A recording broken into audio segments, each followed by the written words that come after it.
Continuación a tener una entrevista con Javier Hervas. Él es ingeniero guayaquileño, empresario de 47 años. Él está auspiciado o está más bien entrando con la izquierda democrática para ser candidato presidencial en las próximas elecciones. Lo tenemos ya conectado con nosotros a través del Zoom. Está vistiendo inclusive una casaca naranja representativa de la izquierda democrática. Pregunta de cajón, ingeniero, ¿cómo está? Buenos días, ¿nos escucha? Muy bien, perfectamente. Muy buenos días. Gracias, estimado Fernando. ¿Por qué ingresar con la izquierda democrática? ¿Qué opina usted sobre la actualidad política? ¿Considera usted que al haber más candidatos, más opciones, estamos hablando de más democracia? Y por otro lado, ¿no han pensado en alianzas estratégicas, alianzas políticas para ir sumando votos? Muchas estadísticas, muchos sociólogos dicen que ningún candidato supera el 17% realmente de votación por esta dispersión. ¿Considera usted que podría ser un outsider cuando la tendencia va por tres candidatos de izquierda, del continuismo de Correa y otro de centro izquierda? Muy buenos días, Fernando. Muchas gracias por todas sus preguntas y la oportunidad a través suya de dirigirme a la audiencia aquí, a mis hermanas y hermanos cuencanos. Justamente hoy tengo el gusto de estar aquí en esta hermosa ciudad de Cuenca. Si me permite iniciar por presentarme, decirles que yo soy un ecuatoriano de 48 años. Yo nací en Guayaquil. La mayor parte de mi vida la he residido en Quito y mi actividad productiva la he desarrollado principalmente en la provincia de Cotopaxi. Decirles que soy ingeniero de producción agroindustrial. Yo estudié en la Universidad de La Sabana, en Bogotá, Colombia, y decirles que llevo más de 25 años en el emprendimiento, donde comencé con un pequeño negocio, una pequeña panadería de barrio, donde de hecho yo era el panadero los días domingo, y hoy en día soy un agricultor, un industrial, un comerciante, un transportista y un exportador. Pero más allá de eso, soy un ciudadano ecuatoriano completo y totalmente comprometido con nuestro país, el Ecuador. En relación a sus preguntas, Fernando, mire, yo nunca he tenido una trayectoria política, tampoco una militancia partidista.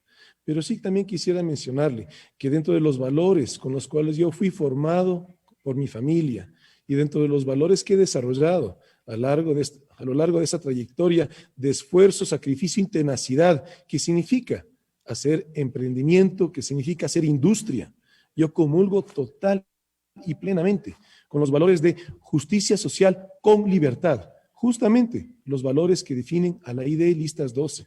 En tal sentido, por supuesto, me encuentro honrado de poder liderar junto con mi binomio María Sara Gijón en estas próximas elecciones a la ID Listas 12 para hacer una opción a los ecuatorianos. Usted me menciona en relación a la actualidad política. Mire usted, estas próximas elecciones, yo siempre lo repito, y si me permite hacerlo en su medio también, es una oportunidad de oro que tenemos todos los ecuatorianos.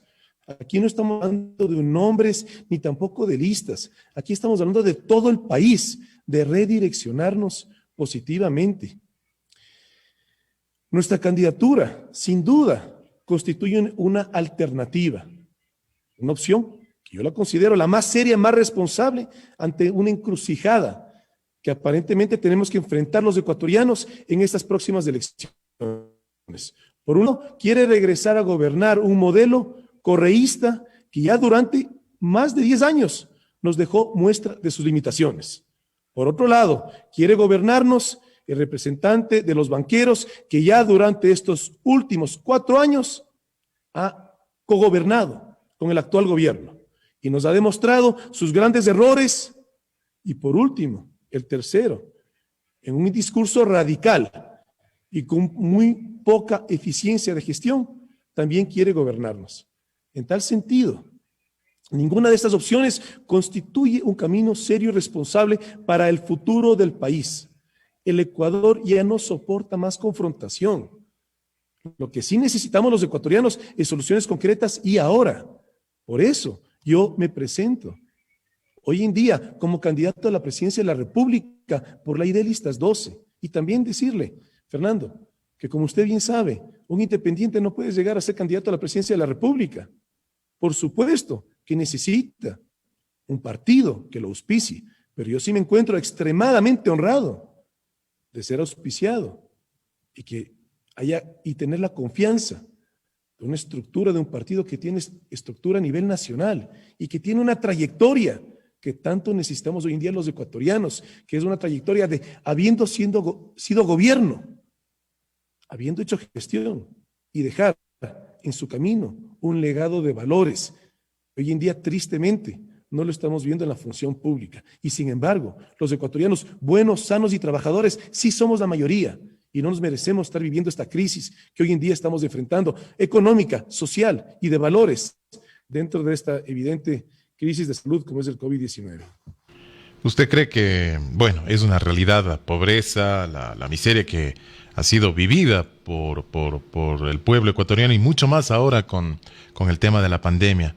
Pero, ¿cómo cree que se deba enfrentar entonces las ofertas mentirosas? Sin decir que usted sea un mentiroso, pero ¿cómo saber que su oferta será práctica, será ejecutable y que no quedará en la demagogia, como dice usted, no en lo radical, tampoco en el continuismo, ni tampoco a seguir haciendo lo mismo de siempre desde la perspectiva de que no he gobernado?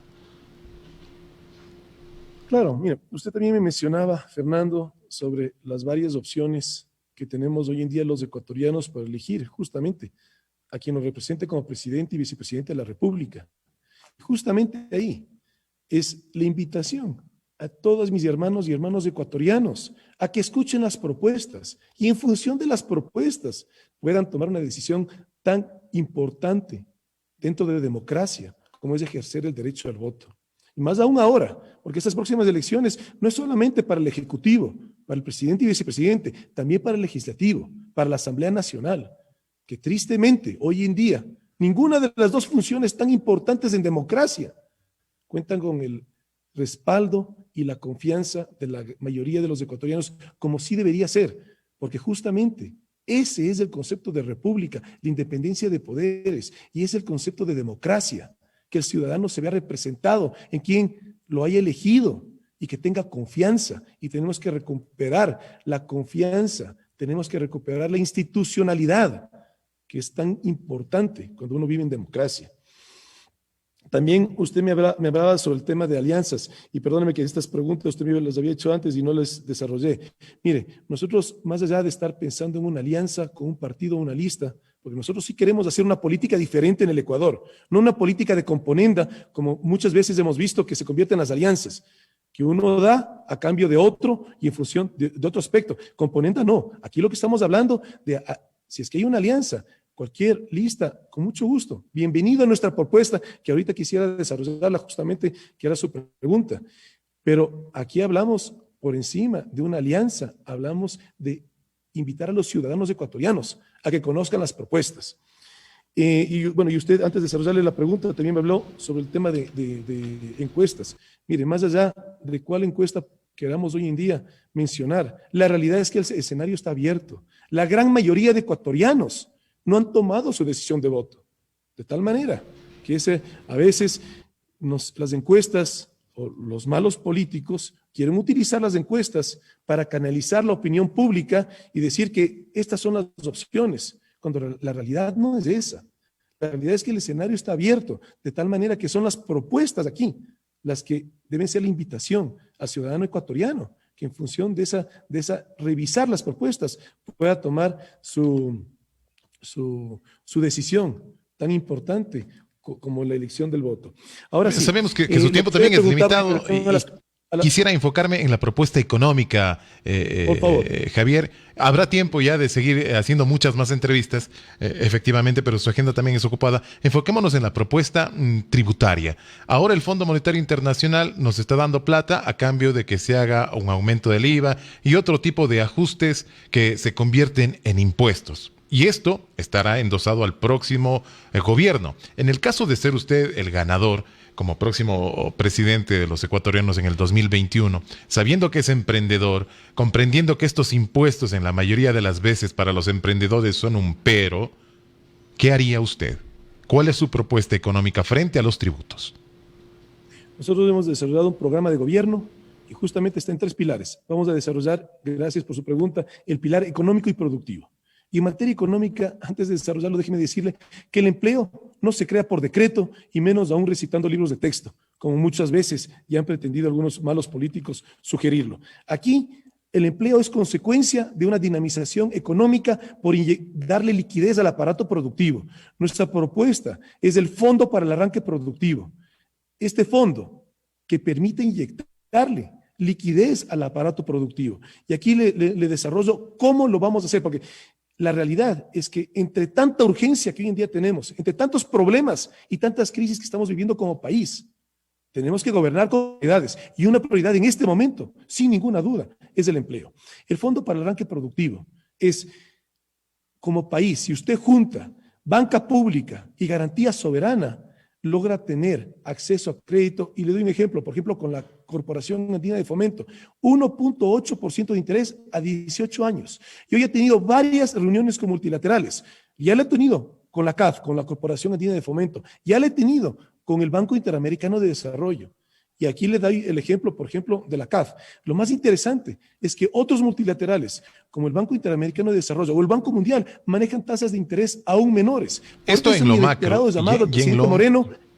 Perdón que le interrumpa, Javier. Esto en lo macro y en lo micro para los microempresarios. ¿Usted también formará una política para que los bancos internamente reduzcan o se establezcan o equiparen a las tasas de interés internacionales? Es que aquí estamos hablando justamente de lo micro, aquí estamos hablando del profesional independiente. Con este fondo para el arranque productivo yo le mencioné a cómo se puede catar, colocarlo, y aquí también invitamos al sistema financiero nacional, colocarlo al 6% y a 15 años plazo. Y esto no es de soluciones concretas, que es lo que necesita nuestro país, entre $1,000 y $100. Nuestro enfoque justamente está hacia los profesionales independientes, porque una triste realidad es que hoy día abogados, ingenieros, odontólogos, médicos, arquitectos no encuentran ni en el sistema público ni en el sistema privado una plaza de trabajo. Y eso es lo que tiene que ser la política pública, entendiendo las necesidades, hacer su gestión. De tal manera que este fondo para el arranque productivo lo que busca es justamente darle esa posibilidad que ese profesional independiente se convierte en un actor económico. Hablemos un ejemplo concreto, el odontólogo con $45,000 está totalmente montada su consulta. Y no solamente que le solucionamos este problema de volver esa odontóloga, ese odontólogo, un actor productivo, sino que vamos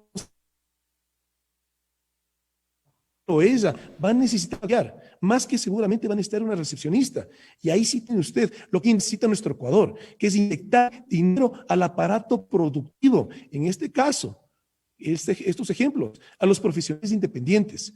Y ahí usted comienza, sí, de manera inmediata a generar una reactivación económica en lo real, en lo concreto, en lo que necesita la economía ecuatoriana. Porque justamente ese profesional independiente es el que hoy en día está en el desempleo en su gran mayoría. Cifra oficial del INEC, menos de 2 de cada 10 ecuatorianos tienen un trabajo estable. El drama, la necesidad y la angustia de esos más de 8 hermanas y hermanos ecuatorianos, sustento de hogar la mayoría, madres sustento de hogar, que no tienen la posibilidad de ser productivos, actores económicos. Ese es el fondo para el arranque productivo. Y aquí hablamos de profesional independiente, pero también en una próxima oportunidad me encantaría hablarle de otros actores económicos. Y así vamos con cada ejemplo, definiendo cómo esto sí va a atacar a una real necesidad que tenemos. Aquí tenemos que salir de este círculo vicioso que por falta de liquidez baja el consumo. Al bajar el consumo, aumenta el desempleo. Al aumentar el desempleo, baja el ahorro de los ecuatorianos y pone en riesgo la dolarización. Por eso es tan importante que cuidemos la dolarización. Pero aquí, antes de terminar con esta idea, yo le estaba mencionando, por eso mi reiterado llamado al presidente Moreno que no venda el Banco del Pacífico, porque necesitamos banca pública y garantía soberana para acceder a estas líneas de crédito, a esas tasas de interés, y que sin duda, si es posible, nuestro objetivo es constituir este fondo productivo con 6 puntos del PIB, que es ambicioso, pero déjeme decirle que con todas las reuniones que he tenido, sí es posible. ¿Cuáles son sus otros lineamientos? Habló de este primero económico productivo, los otros ejes en los que se basa su propuesta. De forma rápida, sabemos, el tiempo es corto, pero habrá Correcto. oportunidad, Javier, para seguir conversando y ampliando mucho más su propuesta. Muy gentil, Fernando, sin duda. Nuestro programa de gobierno lo hemos denominado Soluciones concretas para sacar al Ecuador de la crisis. Y está estructurado en tres pilares. El soluciones económicas y productivas, que algo lo hemos desarrollado en la anterior pregunta, soluciones de justicia social, salud, alimentación, educación y soluciones de valores democráticos y transparencia del Estado. En función de estos tres pilares, estructuramos un plan de acción que va justamente, que conocemos las necesidades que hoy en día estamos atravesando y las tantas urgencias que tenemos. Por eso, en función de tanta urgencia, es que hay que gobernar con prioridades. ¿Piensa usted que puede ser un outsider de esta tendencia de candidatos favoritos? Más allá de decirle, Fernando, si es que yo pienso que puede ser un outsider, decirle que aquí estamos hablando de propuestas que vienen de la ciudadanía. Yo soy un ciudadano, no he tenido una participación política y sin duda es una gran limitante porque mi nombre no es conocido mayoritariamente por los ecuatorianos. Pues estamos de ciudadanos que quieren llegar a gobernar porque entienden las necesidades contra políticos que han gobernado o han sido oposición y que hoy día estamos llevando la consecuencia de los actores fundamentales de la sociedad ecuatoriana, actores académicos, actores económicos. Yo vengo de ser un actor económico, actores ciudadanos, actores de medios de comunicación como ustedes, que hemos delegado en únicamente los políticos, que tristemente la gran mayoría han sido malos políticos y hemos delegado la gestión pública. Y hoy en día enfrentamos las consecuencias de no habernos involucrado. Y por eso mi decisión, por supuesto, con el apoyo de mi familia, pero mi decisión prácticamente inmediata de asumir este reto y este compromiso, porque es lo que nuestro país en este momento lo necesita. Javier, estaremos atentos a lo que vaya pasando en los próximos días para ir desarrollando. Hoy lo hicimos brevemente, la parte económica productiva de uno de sus pilares. La próxima podríamos hacerlo de la justicia social, pero más bien estaremos atentos a lo que vaya pasando en próximos días. Respondió una de las preguntas: ¿ve usted como un limitante no ser una figura con un pasado político? Pero también podría ser una fortaleza, dirían otros. Estaremos atentos, en definitiva, y esperamos que su estadía aquí en nuestra ciudad sea placentera con el frío que se está dando en este instante. Muchas gracias, Gracias. Fernando. Gracias por esta entrevista. Un último mensaje, decirle a mis hermanas y hermanos ecuatorianos que nuestro país, nuestro Ecuador, ya no tolera más confrontación. Lo que sí necesitamos todos los ecuatorianos es soluciones concretas y ahora. Muy buenos días. Estuvimos conversando con el ingeniero Javier Hervas. Él es de Guayaquil, ha vivido en Quito, estudiado en Colombia, pero actualmente reside en Cotopaxi. Él es candidato presidencial por la izquierda democrática, dándonos ciertos argumentos, ciertos lineamientos generales sobre su propuesta.